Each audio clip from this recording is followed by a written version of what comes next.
everyone, and welcome back to your free piano lessons.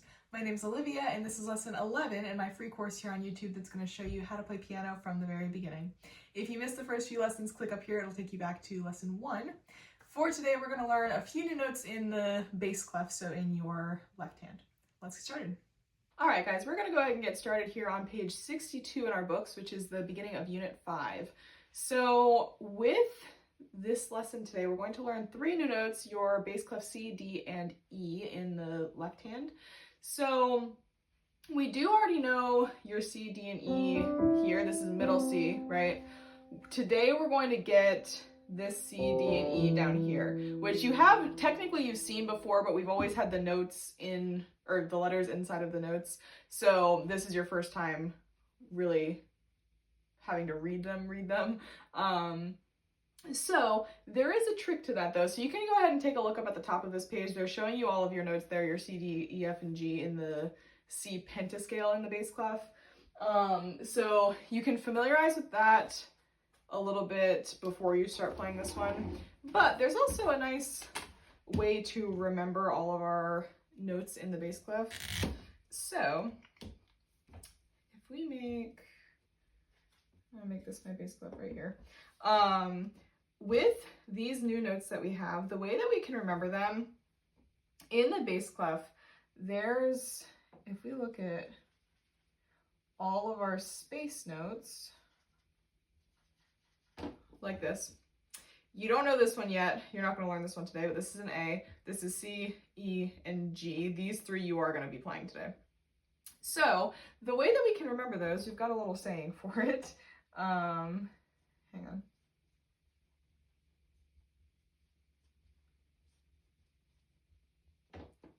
All cows eat grass.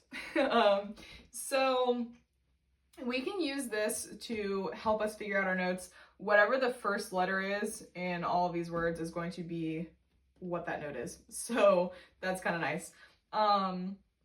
Then if we are using all cows eat grass, that only works in the bass clef and it only works for the space notes. However, we can use it to also figure out our line notes if you want to. So if I make another one down here, then if I know this note right here, if I'm using all cows eat grass, this is all cows, that's going to be a C because it's on the second space, right? So if we know this is a C and I'm trying to figure out maybe what this note is, then if I don't know what this is, I think, okay, all cows, this is a C here, this is just up 1 from C, so that's a D. And we can do the same thing if I had this note, then this is all cows eat, this is 1 above E, that's an F. So while you can't really use it for the line notes, you can use it as a tool to help you figure out the line notes as well, just in a different way. So I would write that down somewhere on your paper so that you can use that for later, all cows eat grass. Then that'll help you figure out your notes in this one. And then again, you also have the chart up at the top that'll tell you what all these notes are as well. So the other thing that's new with this one is going to be the stems that we have. They're giving us the rule for all of those. So this goes for treble clef or bass clef. We have a rule with the stems where you might have noticed this before, any of the notes that are kind of farther down on the staff like this, the stem of the note goes up, right? Versus notes that are up here, the stem will go down. So they're the same type of note, they're both quarter notes, it doesn't change anything about the way that you play it, it just is a visual difference. So the reason for that is that any of the notes down here underneath this middle line are going to be going up with the stem. So like here, all of these notes, the stem goes up. Then on the middle line, or any notes above the middle line, the stem is going to go down. So the reason for that is just a visual thing. It just makes it a little bit easier to read, because if I had a note that's like super high up like this one, and I put the stem facing up instead, then it goes like way off the page. It's not even on the staff anymore because it's going above it. So they just changed the direction of the stem to make it easier to read, because now all of our notes are kind of centered on the staff versus like way off the edge of it. So that's the only other thing that they're telling you about in this one, is just the reasoning behind why some of these notes look different. So in this one, our middle C, or not our middle C, our bass C, I mean, the stem goes up. All the rest of the notes that you have, the stem goes down. Oh, and that one. So that's the other thing with this. Then I'm gonna play all of these little mini songs for you real quick so that you know what they sound like. So starting with over on the left side of the page, this is Give My Regards to Broadway. So this is just my left hand. I don't have any treble clef stuff, so it's only my left hand that's playing here. We're mezzo forte. They're telling us our fifth finger is starting on C, so this is my C pentascale. And then we also have the last two notes are tied together. They've got that little line underneath it. So with that, I'm not going to play it twice. I'm just going to hold it for 8 beats. Here we go.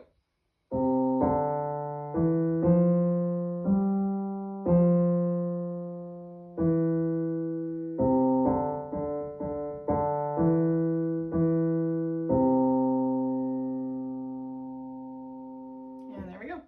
So there's the first one. Then over on the next page, this is Rise and Shine. Now I'm forte.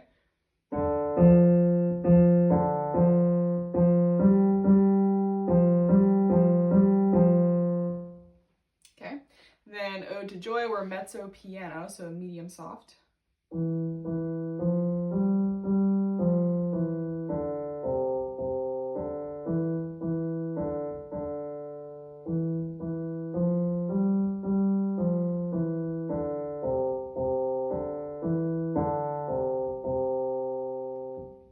Okay, then All Through the Night, now I'm piano, so I'm quiet.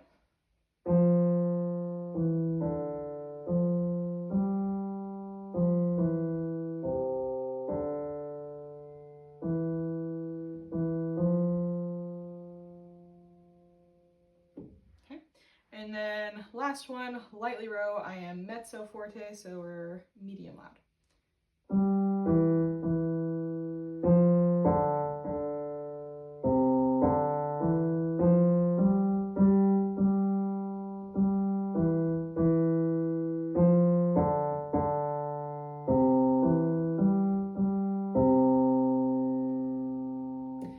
So those are all of the little mini ones that we have for today. So I would go through and practice just these ones for a minute and kind of get comfortable with all of your new notes and things. And then once you feel good about that, then we'll pick back up and take a look at the next page. All right, so this is page 64 now, the Surprise Symphony. The main thing that we're adding in this one is going to be staccato. So we have talked before about slurs and legato, so the little lines that you have sometimes that are telling you that we're playing smooth and connected. So if I'm playing legato with a slur, maybe it sounds like that, where everything is nice and smooth, right? Staccato is going to do the opposite. So this is going to be all those little dots that you see either above or below the note on this page. It just means that I'm playing short and disconnected. So if I play something staccato, this is here.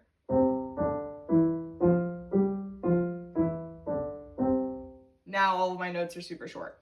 So when we play staccato, we don't make it any faster. So I'm not gonna like do all of that, because then we've changed also the tempo. The tempo will stay the same, but when we are playing staccato, it's just the space in between the notes is actually greater. The note itself is short, followed by a little bit of silence.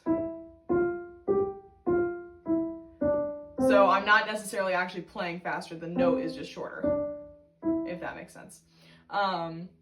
So that's the main new thing that we have for today.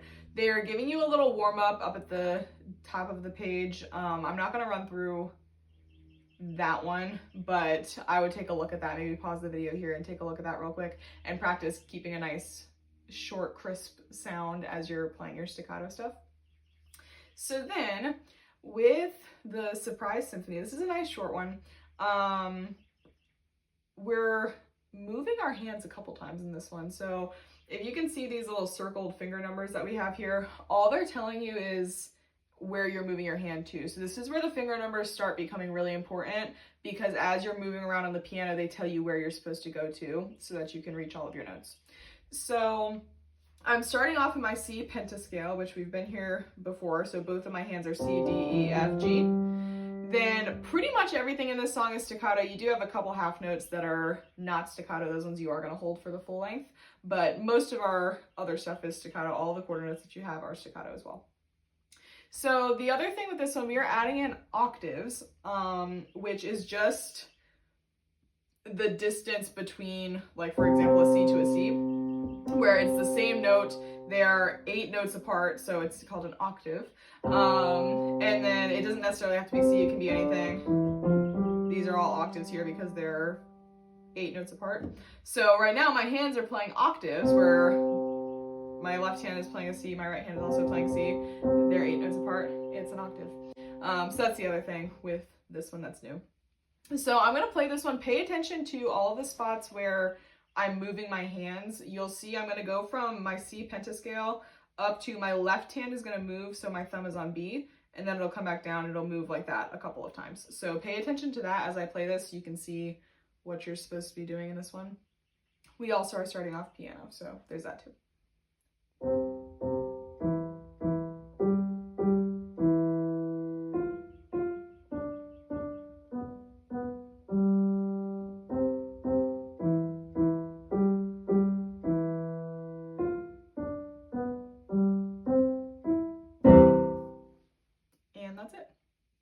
So that's your, well, technically it's not your first song, it's your first big song for this week. Then over on the other side of the page, we're going to do Hungarian Dance, which this one, if you don't recognize it as you start playing and listening to it, then maybe listen to the full version of it, because this is one that I think most people will probably recognize. So if you're not familiar with it just based off of this page that we're about to play, then maybe look this one up and you'll probably recognize at least part of it. Then we are adding in repeat signs today. So if you look up at the very top of the page, they're showing you what that symbol looks like. It's like the double bar line, but it's got the 2 dots on it. So with a repeat sign, we're going to play that entire section twice in a row. So from the beginning, there's that first side of the repeat sign. We're going to play through the first, here, let me actually bring this down here so you can see.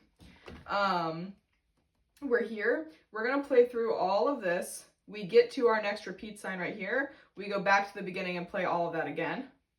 Then we continue on. We get to another repeat sign. We're going to come back to the other end of the repeat sign and play through that again. So you're playing first part, second part, second part. Oops. second part.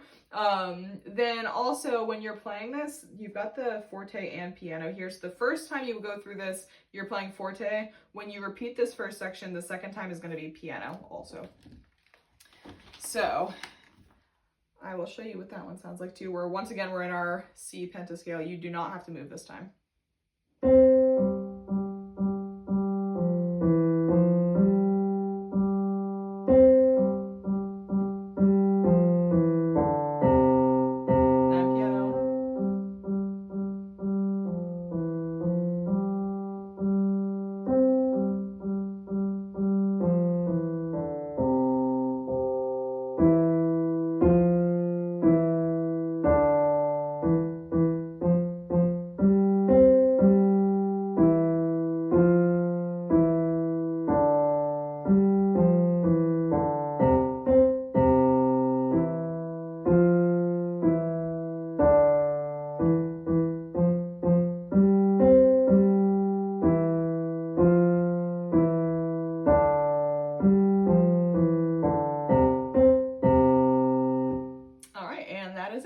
So that's going to be the last song that we have for this week. So the big things that we're focusing on are going to be our, first of all, our new notes in the bass clef, and then also our staccato versus the slurs that you have, especially in this one, because some of the stuff that you have is slurred. So we're playing some legato, some staccato. So you've got to be careful with what is supposed to be long and what's supposed to be short. And then we'll be working on that and our new notes. And then you've also got your repeat signs. We're focusing on our dynamics this week, and that's really all the big stuff.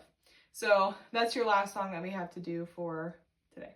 Alright guys, that is all that I have for you today. Let me know down in the comments below if you have any questions about anything, and make sure you subscribe and hit the notification bell if you haven't already so you don't miss any future lessons. Thank you guys so much for watching, and I will see you in the next one.